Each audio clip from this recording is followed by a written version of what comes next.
I'm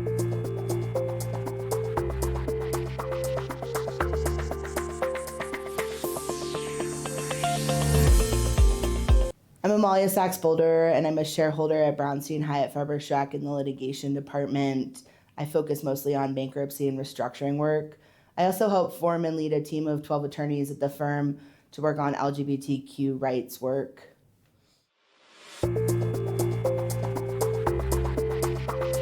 I first got involved in pro bono work in law school thanks to Professor Catherine Smith, and at the time we were working on a paper that was examining the impact of denying marriage to same-sex couples on the families of those couples, specifically children. And working on this paper really opened my eyes to seeing the law in a different light. When I was working in big law in New York, we formed a team to help one of the clients at Lambda Legal, sue the New York government over changes on gender markers.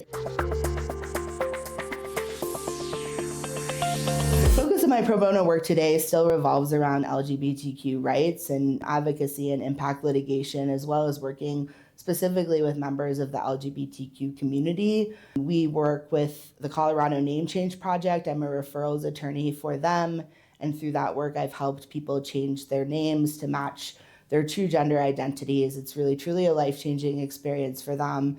And then on the impact litigation side, I work with nonprofits around the country and at home here in Colorado, specifically One Colorado, helping on impact litigation and writing amicus briefs in litigation that's happening around the country.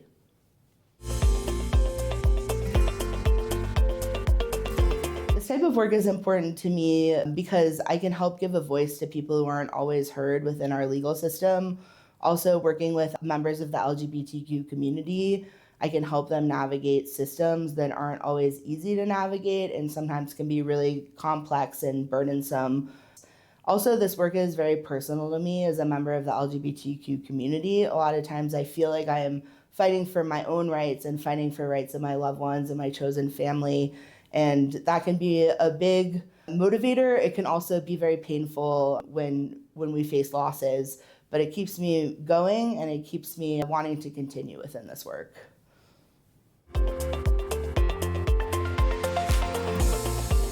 So I often think of this quote from Justice Ruth Bader Ginsburg, who is an icon and a champion for equality and justice, even after her passing, and her legacy lives today. But Justice Ginsburg once said, "Real change, enduring change, happens one step at a time."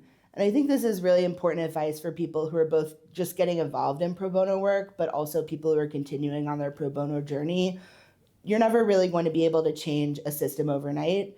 And pro bono work can feel very daunting because of it, especially as a junior attorney if you have limited time to give and sometimes you don't know where to start.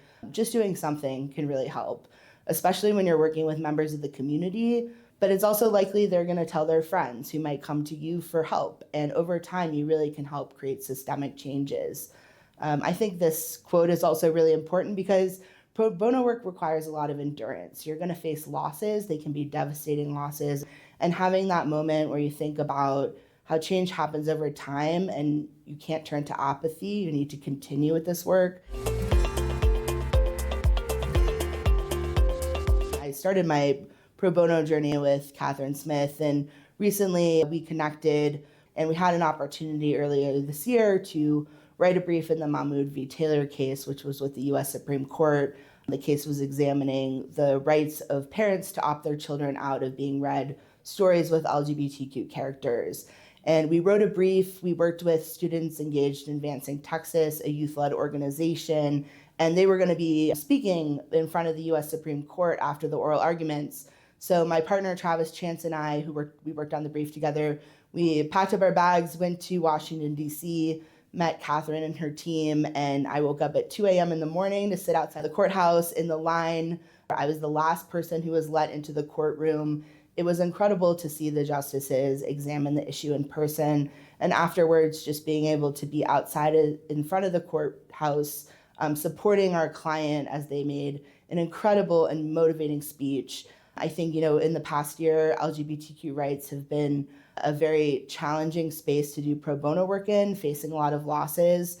And Mahmoud v. Taylor didn't come out the way that we wanted, But just in that moment, feeling the power of the collective power that was in the space, it felt like we really, if we stick together, we can really head somewhere in the future.